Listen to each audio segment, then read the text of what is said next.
जिला बाल कल्याण परिषद पलवल द्वारा आयोजित 4 दिवसीय बाल दिवस समारोह कार्यक्रम के दूसरे दिन जिला पुलिस अधीक्षक वरुण सिंगला ने बतौर मुख्य अतिथि शिरकत कर दीप प्रज्वलित कर समारोह का शुभारंभ किया और इस दौरान उनके साथ जिला बाल कल्याण अधिकारी सुरेखा डागर भी मौजूद रही। प्रधानाचार्य बलवीर सिंह ने जिला पुलिस अधीक्षक वरुण सिंगला का पगड़ी बांधकर स्वागत किया। जिला पुलिस अधीक्षक वरुण सिंगला ने समारोह में हिस्सा ले रहे प्रतिभागियों को बेहतर प्रदर्शन की शुभकामनाएं देते हुए कहा कि पढ़ाई के साथ साथ ऐसे आयोजनों में बढ़ चढ़कर हिस्सा लेना चाहिए। किसी भी छात्र छात्रा के सर्वांगीण विकास के लिए ये बहुत अहम है। उन्होंने कहा है कि पलवल जिला के बच्चों में प्रतिभा की कोई कमी नहीं है। जिला के प्रतिभाशाली बच्चों ने हरियाणा बाल कल्याण परिषद की प्रतियोगिता में भाग लेकर प्रदेश स्तर पर अपना परचम लहराया है, जो पलवल जिला के लिए गर्व की बात है। उन्होंने कहा कि भविष्य में भी पलवल जिला के बच्चे विभिन्न प्रतियोगिताओं में भाग लेकर जिले का नाम रोशन करेंगे और साथ ही उन्होंने विद्यार्थियों को ट्रैफिक नियमों के पालन, महिला विरोध अपराधों और अन्य अपराधों के प्रति जागरूक किया। उन्होंने कहा कि पलवल पुलिस हमेशा आपके साथ है, बस सभी को जागरूक रहने की जरूरत है और किसी भी अनहोनी के बारे में तुरंत पुलिस को अवगत करवाना चाहिए। जिला बाल कल्याण अधिकारी सुरेखा डागर ने बताया कि जिला स्तरीय बाल दिवस कार्यक्रम के दूसरे दिन जिला पुलिस अधीक्षक वरुण सिंगला ने पहुंचकर हौसला अफजाई की और बच्चों द्वारा प्रस्तुत किए जा रहे विभिन्न कार्यक्रमों को सराहा। उन्होंने बताया कि इस कार्यक्रम में जिले भर के स्कूलों से हजारों बच्चे हिस्सा ले रहे हैं, जिन्हें पुरस्कार देकर सम्मानित किया जाएगा। बाल दिवस समारोह जैसे कार्यक्रमों के आयोजन से बच्चों की प्रतिभा निखारने के साथ साथ उनमें आत्मविश्वास की भावना का भी विकास होता है और इस मौके पर मंडल अधिकारी कुशमेंद्र का विशेष रूप से सम्मान किया गया। कार्यक्रम का संचालन जसवीर तेवतिया ने किया और इस मौके पर निर्णायक मंडल के सभी पदाधिकारी मौजूद थे। आने का अवसर प्रदान किया और इतनी शानदार परफॉर्मेंसेस को देख करके, हालांकि मेरा मन है कि यहाँ पे कंटिन्यू बैठ करके परफॉर्मेंस को देखूँ और हमें अन्य गतिविधियों में शामिल होना है, इस कारण से मुझे जाना पड़ेगा। तो मैं आप सभी बच्चों को ये कहूँगा कि आप इसी प्रकार से खुशहाल खेलते रहें। ये जो एक्टिविटी यहाँ पे जैसे मैंने बताया 36 अलग अलग गतिविधियों में आप लोगों का कॉम्पिटिशन है, ये बहुत ही ज़रूरी है। हमारी एक्स्ट्रा करिकुलर एक्टिविटी हमारे जीवन में, हमारी पढ़ाई के साथ साथ एक्स्ट्रा करिकुलर भी हमारे लिए जरूरी है। तो मैं ये कहूँगा कि आप एक बैलेंस बना के रहें, पढ़ाई भी जरूरी है और एक्स्ट्रा करिकुलर भी जरूरी है। तो इसको दोनों को हमें बराबर हमें समय देना चाहिए ताकि हम दोनों में अपना विकास कर सकें। इसके साथ साथ क्योंकि मेरे पास पुलिस का दायित्व है, मैं सभी बच्चों को और बच्चों के माता पिता को मेरी तरफ से यह कुछ 2-3 मुख्य बिंदुओं पर मैं ध्यान आपका आकर्षित करना चाहूँगा। एक तो ट्रैफिक को लेकर के, ट्रैफिक में छोटे बच्चे अक्सर मोटर वाहन जो है वो चलाने का प्रयास करते हैं, ऐसे में चोट भी खा जाते हैं, नियमों का भी उल्लंघन होता है। मैं ये अपील करूँगा कि बच्चे स्वयं 18 वर्ष से कम खुद को मोटर वाहन ना चलाएं और अपने आसपास जो लोग हैं उनको भी आप नियमों की पालना के लिए आप उनको जागरूक करें। इसके साथ साथ हेलमेट और सीट बेल्ट, ये सुरक्षा आपके लिए है, आप इसको रखेंगे। मैं जब भी गाड़ी में चलता हूँ मैं खुद अपनी सीट बेल्ट, मैं अपने ऑफिस में जा रहा हूँ तो मैं सीट बेल्ट रखने लगाता हूँ। मैं जब भी कभी गाड़ी में बैठता हूँ, मैं और मेरा परिवार हम अपनी सीट बेल्ट लगाते हैं, क्योंकि ये नियम तोड़ने की बात नहीं है कि नियम तोड़ने कोई मेरा चांद काटेगा नहीं काटेगा, लेकिन ये खुद की सुरक्षा के लिए बहुत जरूरी है। इससे बहुत सारी जानें, अगर कोई दुर्घटना हो जाती है तो बच सकते हैं। तो हमें नियमों की पालना करनी चाहिए, हेलमेट लगाना चाहिए, सीट बेल्ट लगानी चाहिए और इसी प्रकार से जितने भी सड़क वाहन के नियम हैं उनको पालना करनी चाहिए। इसी प्रकार से आज का गंभीर विषय है, मुद्दा है साइबर क्राइम। छोटे बच्चे, एक तो मैं अपील करूँगा कि आप मोबाइल का इस्तेमाल ज़्यादा ना करें और दूसरा, मोबाइल पर बहुत सारे सस्पिशियस लिंक्स, मोबाइल पे अलग अलग तरह के नंबरों पे कॉल आना और उससे बहुत सारे तरह के साइबर क्राइम हो जाते हैं, बहुत सारी घटनाएं घट जाती हैं।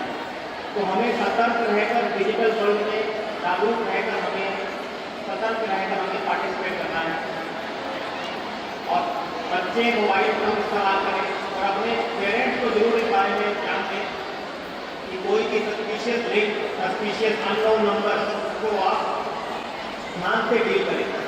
अननोन लिंक पर क्लिक ना करें, जिससे आप अपने आप को बचा सकेंगे, अपने परिवार को बचा सकेंगे। तीसरा, एक बड़ी बीमारी अब प्रदेश को भी सभी जिलों में ये अफेक्टेड है, नशा।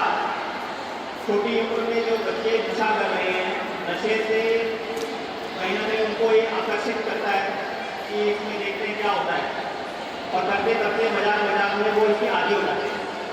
हम बहुत सारे बच्चों को नशा मुक्त जो है वो कर रहे हैं, जब उनसे पूछते हैं तो वो उस दिन को बड़ा अफसोस से याद करते हैं जब पहली बार उन्होंने नशा किया।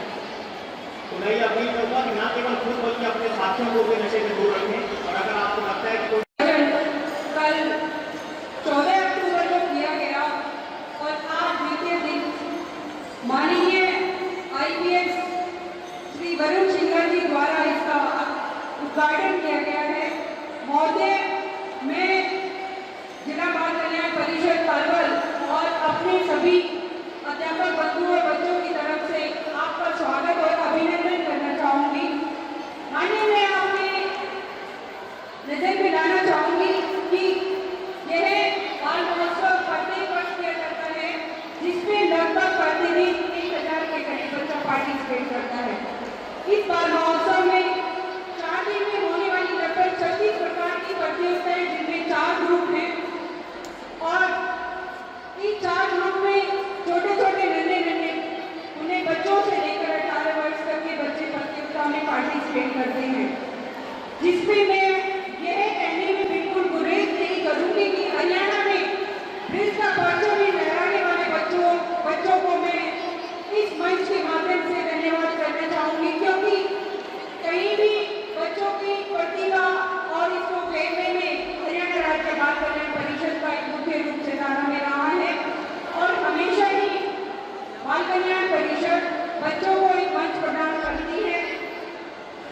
इस उल्लेख में मैं आपको अवगत कराना चाहूँगी कि बाल भवन पलवल, जो कि शहर के मध्य बिंदु में स्थित है, वहाँ पर कुछ वोकेशनल ट्रेनिंग कोर्सेज जो कि बच्चों के लिए चलाए जा रहे हैं, जैसे कि fashion designing courses, beauty care, साथ ही जो स्पेशल बच्चे होते हैं, डेफ एंड किसी भी प्रकार का जो स्पेशल बच्चा है, उनके डे केयर के लिए हम एक छोटा सा केंद्र चला रहे हैं।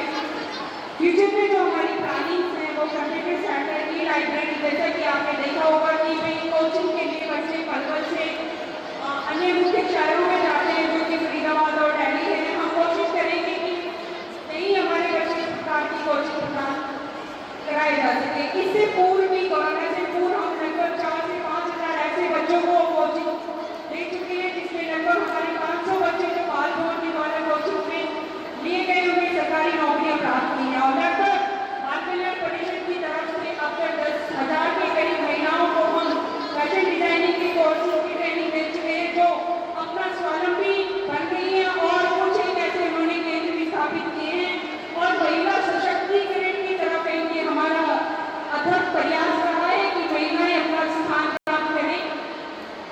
माननीय राज्यपाल महोदय के निर्देशानुसार, साथ ही माननीय मुख्यमंत्री जी के निर्देशानुसार भविष्य में भी कोशिश करते रहेंगे कि बच्चों को एक अच्छा मुख्य मंच प्रदान कराया जाए और बच्चों का सर्वांगीण विकास किया जाए। धन्यवाद। अमृत कार्यक्रम का दूसरा दिन है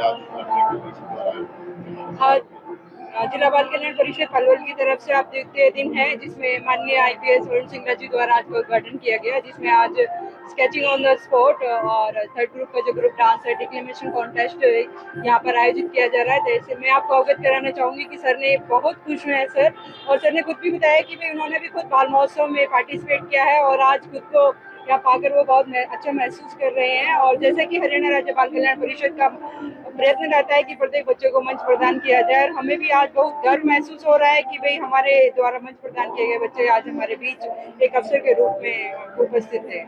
आने वाले दिनों में कौन कार्यक्रम मुख्य अतिथि किस तरह से रहने वाला है? आने वाले कार्यक्रम में जो हमारे 3rd डे रहेंगे, उसमें IAS SDM मैम यहाँ पर मुख्य अतिथि के रूप में शिरकत करेंगी, और चौथे दिन जो समापन है माननीय CTM महोदय द्वारा समापन किया जाएगा। इसमें मैं आपको ये भी बताना चाहूँगी कि कल भी जैसे 1000 के करीब बच्चा था, आज भी लगभग 1000 के करीब ही बच्चा है, और मैं उम्मीद करती हूँ कि भाई आगे भी इसी तरह की संख्या में बच्चे उपस्थित रहेंगे और कॉम्पिटिशन से हरियाणा का परचम लहराते रहेंगे।